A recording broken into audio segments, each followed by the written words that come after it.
But ಅವ್ರೇನ್ ಹೇಳಿದ್ರು, ಇಲ್ಲ ಯಡಿಯೂರಪ್ಪನವ್ರ ಭಾಷಣ ಲಾಸ್ಟ್, ನನ್ ಭಾಷಣ ಲಾಸ್ಟ್ ಆಗಿತ್ತು, ಇಲ್ಲ ನಾನು ಯಡಿಯೂರಪ್ಪನವ್ರ ಭಾಷಣ ಕೇಳೇ ಹೋಗ್ತೀನಿ ಅಂತ.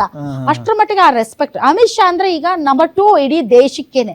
ಆಗ ನೋಡಿದ್ರೆ ಚುನಾವಣೆ ಅಂತ ಬಂದ್ರೆ ನಂಬರ್ 1 ಅವರು. ಕಮ್ ವಾಟ್ ಮೇ, ಅವ್ರು ಯುದ್ಧ ಅದೇನೋ ಅಂತಾರಲ್ಲ, everything is fair in love and war ಅನ್ನೋ ತರ.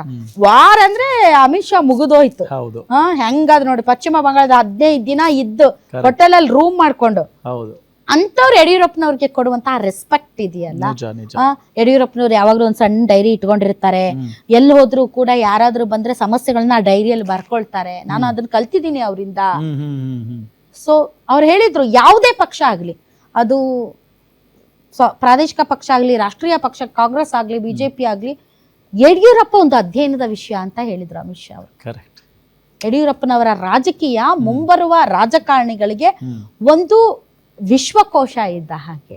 ಯಡಿಯೂರಪ್ಪನವರ ಹೋರಾಟದ ಬದುಕು, ಅವರ ರಾಜಕೀಯ ಜೀವನವನ್ನ ನೀವು ಅಧ್ಯಯನ ಮಾಡಿದರೆ ನೀವು ಒಬ್ಬ ಉತ್ತಮ ರಾಜಕಾರಣಿ ಆಗಬಹುದು, ಇರ್ರೆಸ್ಪೆಕ್ಟಿವ್ ಆಫ್ ಪಾರ್ಟೀಸ್ ಅಂತಾನೆ ಹೇಳಿದ್ರು ಅಮಿತ್ ಶಾ ಅವರು.